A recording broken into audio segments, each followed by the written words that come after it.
Baik, terima kasih moderator. Assalamualaikum warahmatullahi wabarakatuh. Pertama dan utama sekali kami ucapkan terima kasih kepada Pak Hendra yang sebagai moderator yang telah memberikan kesempatan kepada kami. Selanjutnya kepada panelis yang sudah hadir di depan kita semua. Selanjutnya para hadirin mahasiswa yang sudah menyempatkan hadir pada acara seminar pada hari ini.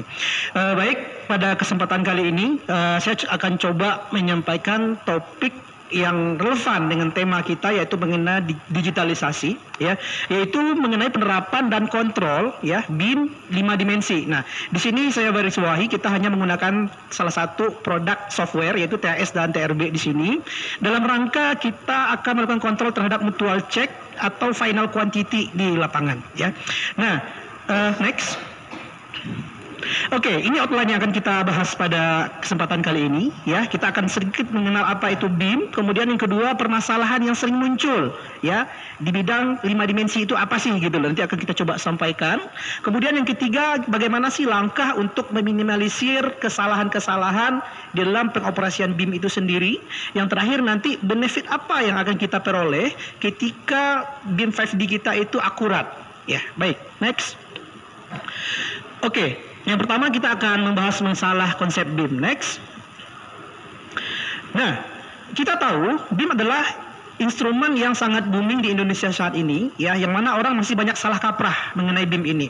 Jadi sebagian orang menganggap BIM itu software, ya, padahal tidak, ya. BIM itu adalah suatu metode merepresentasikan life cycle dari suatu konstruksi, apakah itu gedung, jalan, air dan sebagainya, ya, bangunan air, yang mana hal tersebut nanti akan kita digitalisasi dalam bentuk 3 dimensi, ya, dengan bentuk 3 dimensi yang memungkinkan di setiap tahapan levelnya itu terjadi kolaborasi dan integrasi di situ. Tujuan akhirnya apa? Semuanya untuk mempermudah, ya, mempermudah pekerjaan, efisiensi dan sebagainya. Kira-kira seperti itu. Nah, di sini terlihat di poin yang nomor 4, BIM itu bukan software. Software itu hanya tools, ya, tools yang kita gunakan untuk mengintegrasikan suatu life cycle tadi. Next. Nah, untuk informasi terbaru, ya, minggu kemarin kita sudah melaksanakan pleno dengan penyusunan RSKKNI di bidang BIM, ya. Ini pleno pertamanya, ini ada sekitar 30 daftar unik kompetensi yang akan dimiliki oleh seorang 4 level engineer, ya, mulai dari BIM engineer, ya, BIM modeler, BIM koordinator sampai nanti BIM manager. Nanti bisa dibaca sendiri SNI-nya ketika SKKNI-nya ketika sudah formal, ya, ketika di launching. Next. Nah, secara maturitinya atau kematangannya BIM tersebut saat ini kita kenal secara sederhana menjadi 3 level, ya. Level 0 itu masih yang konvensional, level 1 itu masih menggunakan CAD, ya, dan 3D yang sederhana yang tidak terkolaborasikan, ya, seperti SketchUp dan sebagainya. Kemudian kita masuk ke BIM level 2, ya. BIM level 2 itu dia sudah tampilan 3 dimensi, di mana di satu tampilan 3 dimensi ini kita dapat memperoleh multi data di situ, mulai dari scheduling, ya, kemudian quantity take off, class detection dan lain sebagainya tentunya. Nah, di sini saat ini BIM tersebut sudah mencapai 10 dimensi, ya. Jadi untuk pelaksanaan di lapangan sendiri hanya baru digunakan 5 dimensi. Kalau 6 sampai 10 itu lebih ke tahapan pasca konstruksi, ya. Arahnya seperti itu sebagian. Baik, next. Nah, di sini kita akan fokus pada pembahasan ini, yaitu mengenai 5D, yaitu mengenai cost model, ya, ataupun quantity take off, ya, yang akan kita bahas saat ini. Next. Ini beberapa vendor dari BIM sendiri, ya, ada sekitar yang familiar di Indonesia ada sekitar 7, ya. Tapi pada saat ini kita ambil salah satu saja supaya nanti tidak bias kemana-mana. Kita mengambil salah satu, yaitu dari Glodon, ya. Dari Glodon ini ada produk yang namanya TAS dan TRB yang fokus untuk membahas quantity take off, ya. Next. Nah, untuk case study pada hari ini, ya, itu kita akan bahas mengenai permasalahan terkait quantity take off dan biaya di lapangan, ya, pada tahapan konstruksi. Next. Nah, ini ada pertanyaan kepada kita semua, ya. Pertanyaannya adalah ketika ada 2 perhitungan, yang satu menggunakan Excel, yang satu menggunakan TRB, ya. Jadi yang TRB itu kita lihat di sini, ya, itu ada 78 ton besi yang dipakai. Sementara dengan menggunakan BIM 82 ton, ya, ada selisih sekitar 4 ton. Kalau dikalikan 30.000 lumayan, ya. Jadi ada 4 ton kalikan 30.000 itu 120 juta ya. Itu baru untuk balok saja lantai 1 sampai lantai 4. Bagaimana nanti kalau proyek kita seperti yang Bapak sampaikan tadi 100 lantai ya, akan timbul nanti suatu kelebihan penggunaan material ataupun biaya yang tidak sesuai. Nah, siapa yang salah? Ya, nanti akan kita bahas ya. Nah, pada tahapan ini ya kita lebih berfokus kepada TRB-nya ya, bukan Excel-nya. Ya, kita anggap aja Excel ini betul ya. Nah, jadi nanti gimana sih supaya BIM ini benar ya, supaya nanti bisa kita sesuaikan dengan hasil sebenarnya ya. Karena ingat, software kalau digunakan dengan benar, hasilnya akan benar ya. Ingat, ada satu proses ya, input, proses, output ya. Kalau input dan prosesnya betul, outputnya akan betul ya, apapun softwarenya itu. Baik, next. Nah, di sini di lapangan permasalahan sering muncul biasanya siklus di swasta seperti ini ya. Kalau di proyek pemerintahan lebih simple ya. Ada owner, ada konsultan, ada kontraktor tender, ada kontraktor project, dan di akhirnya nanti akan timbul yang namanya aktualisasi ataupun volume yang betul-betul terpasang. Kalau kita sebut MC 100 ya, ataupun aktual cek kondisi 100%. Nah, di dalam hal ini akan terjadi point of conflict antara perhitungan-perhitungan volume di situ. Yang paling kentara adalah hasil perhitungan antara konsultan perencana dengan volume terpasang di lapangan, ya.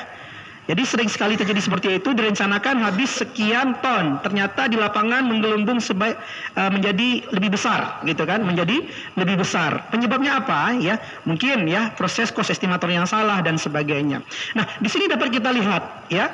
Pada suatu gambar yang sama, ya, perhitungan bisa saja berbeda. Ya, apa sebabnya? Ya, yang pertama itu asumsi perhitungan yang berbeda-beda. Ya, di Indonesia tersendiri ada banyak standar perhitungan yang ada ya, seperti TOR-nya seperti apa, SMM ya, standar method of measurement ya, kemudian SNI ya, kalau sekarang terkait dengan pembersihan SNI struktur beton bertulang, contohnya 2847 2019 ya, dan kode-kode dari luar negeri yang digunakan dalam perhitungan ataupun prosedur detailing di pada suatu proyek gedung ya. Kemudian cara membaca gambar yang berbeda ya. Jadi masing-masing orang, antara dua orang saja mungkin nanti interpretasinya berbeda ya, bisa saja. Itu menyebabkan perhitungan juga beda.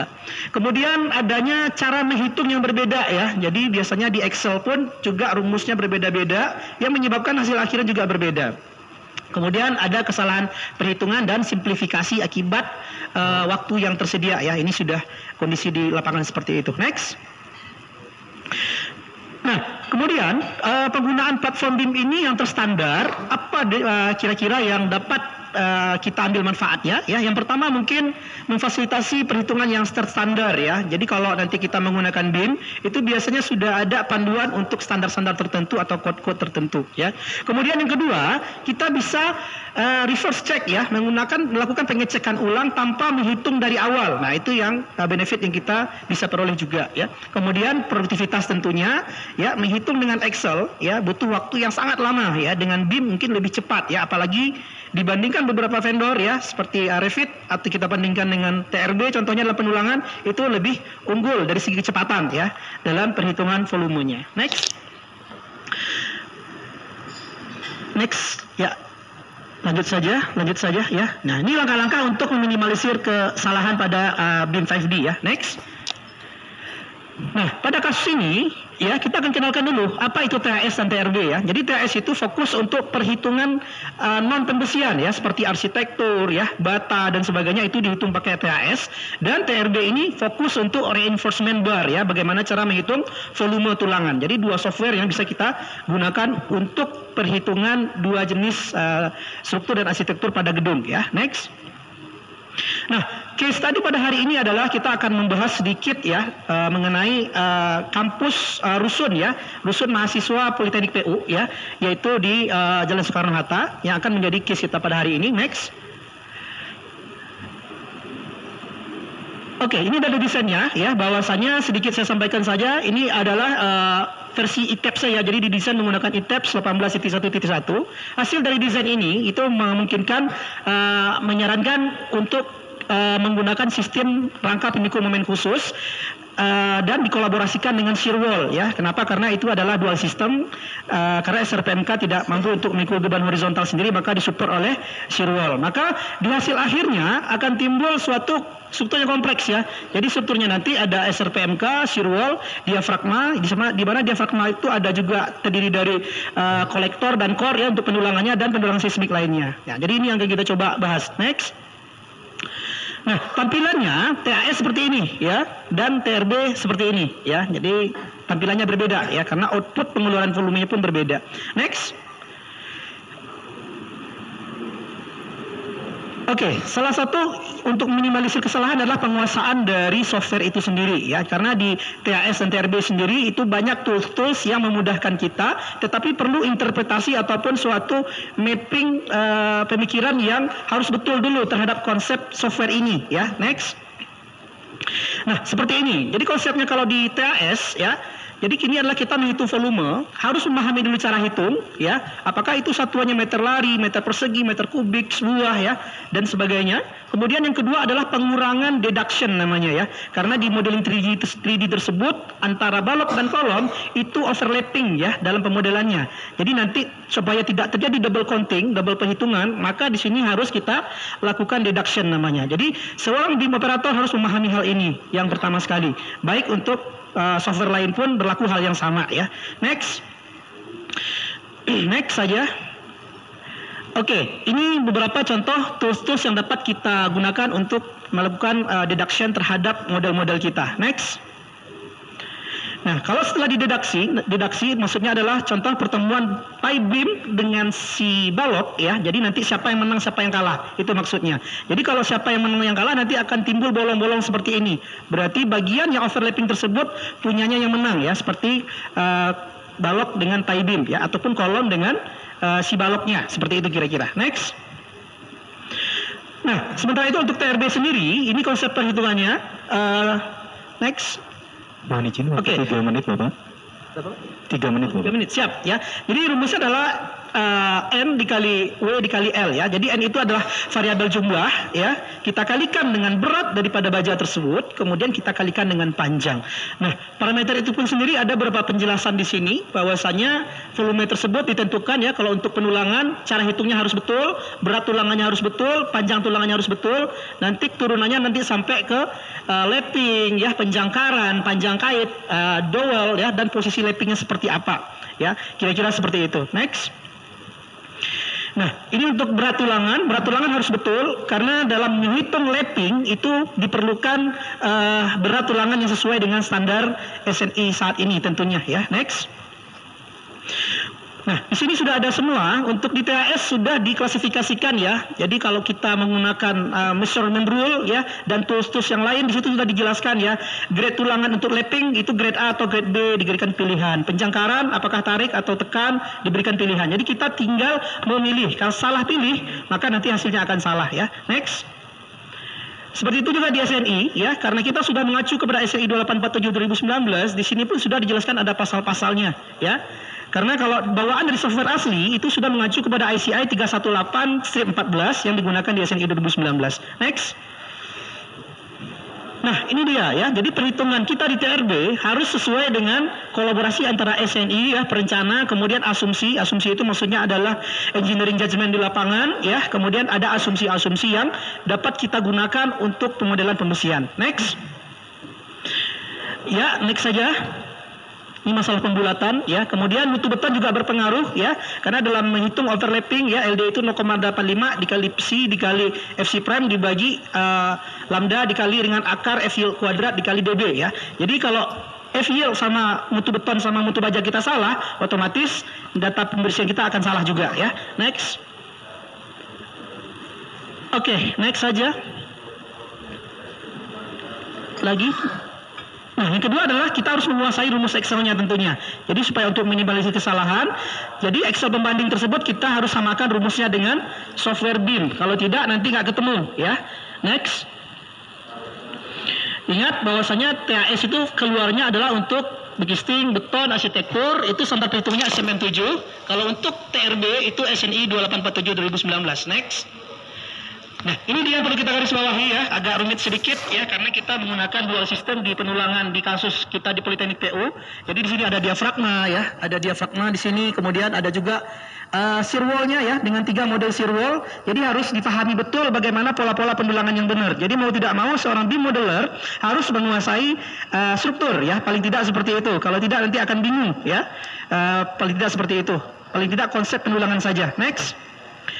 Oke, ini contohnya ketika Excel kita sudah dapat, maka kita dapat cari formulanya dengan menggunakan shortcut ini di Excel tersebut, maka itu kita implementasikan ke file BIM kita. Next. Oke.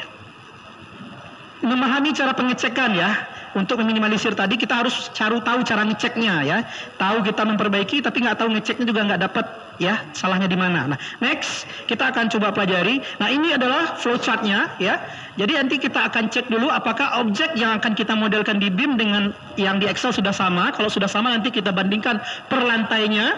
Kemudian nanti kita detailkan per elemen setiap lantai. Kemudian kita bandingkan masing-masing entity daripada bagian yang akan kita hitung. Nah, jadi nanti untuk di software tersebut ada yang namanya 3D deduction ya, untuk melihat deduction yang terjadi di software tersebut atau di model tersebut. Next. Nah, kira-kira seperti ini tampilannya. Next. Next saja. Oke, kira-kira ketika kita lihat seolah-olah tulangannya itu betonnya dicopot, tulangannya tinggal ya. Jadi nanti bisa kita buka tutup beton itu gitu loh. Kita copot betonnya akan kelihatan tulangannya ya. Makanya di pembahasan di Kementerian PU disarankan itu konsultan perencana harus dengan BIM ya, sehingga nanti dapat merepresentasikan di lapangan itu seperti apa sih realnya. Jadi kita tidak lagi menggunakan gambar 2 dimensi. Next. Oke. Next saja. Nah, ini benefit ya, seandainya perhitungan TAS kita, ini 2 slide lagi Pak Hendra ya, seandainya perhitungan TAS dan TRB kita benar ya, yang kita dapatkan apa ya? Yang pertama adalah ini di TRB sudah keluar yang namanya cutting shape ya. Cutting shape itu bagaimana potongan tulangan setiap inci per incinya seperti apa atau senti per sentinya ya. Dalam hal ini untuk tindak lanjutin bar bending schedule, jadi nanti para engineer akan menghitung yang namanya bar bending schedule. Tidak perlu lagi menunggu kapan schedule itu dilaksanakan. Dengan BIM saja kita sudah bisa bikin bar bending schedule langsung sesuai dengan waktu kapan mau kita kerjakan ya. Jadi bar bending schedule itu adalah pemotongan besi sesuai dengan waktu pelaksanaan yang akan dilaksanakan, dan sekaligus dapat persentase waste material ya. Jadi nanti besi itu bisa termanfaatkan sampai dengan potongan terkecil ya, sehingga nanti meminimalisasi yang namanya waste ya, ataupun sisa ya. Next. Ya, yang terakhir, ini dia benefitnya seandainya kita bisa menggunakan software BIM dengan baik atau akurat sesuai dengan kondisi sebenarnya adalah waktu pekerjaan backcasting ya, terutama backcasting system. Karena di sini hasil dari TAS itu sendiri ya akan menentukan zona ya. Jadi di pembangunan gedung nanti akan ada zona-zona ya. Kemudian setelah kita tentukan zona by kubikasi yang kita peroleh dari tas tersebut dan luas backcasting kita dapatkan, selanjutnya kita dapat melakukan siklus pengecoran ataupun kebutuhan backcasting ya. Karena kenapa? Karena nanti bisa jadi di hari lantai 1 nanti backcastingnya bisa kita oper ke lantai 4 pada hari ke-20. Itu sudah siklus. Jadi nanti tidak ada pemborosan backcasting di lapangan. Jadi sudah terstruktur dengan baik. Oke, mungkin itu. Next.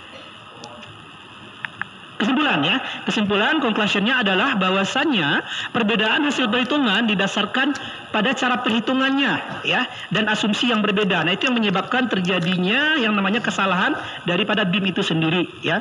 Kemudian saya loncat saja yang ke nomor 4 karena nomor 2 dan 3 sudah dijelaskan tadi ya. Dalam perhitungan volume tulangan ya, standar detail dan cara pemutusan tulangan ataupun pengangguran dan detailing lainnya itu perlu diperhatikan dan diselaraskan. Karena 1 senti dikalikan sekian buah itu nanti akan menjadi sekian batang gitu loh. Jadi bisa dilakukan ataupun menyebabkan terjadinya pemborosan tentunya. Baik, mungkin itu presentasi yang dapat kami sampaikan pada seminar kali ini. Semoga bermanfaat. Mohon maaf jika ada kekurangan. Assalamualaikum warahmatullahi wabarakatuh. Waalaikumsalam warahmatullahi wabarakatuh. Terima kasih Pak Robi Fernando. Mohon maaf Bapak.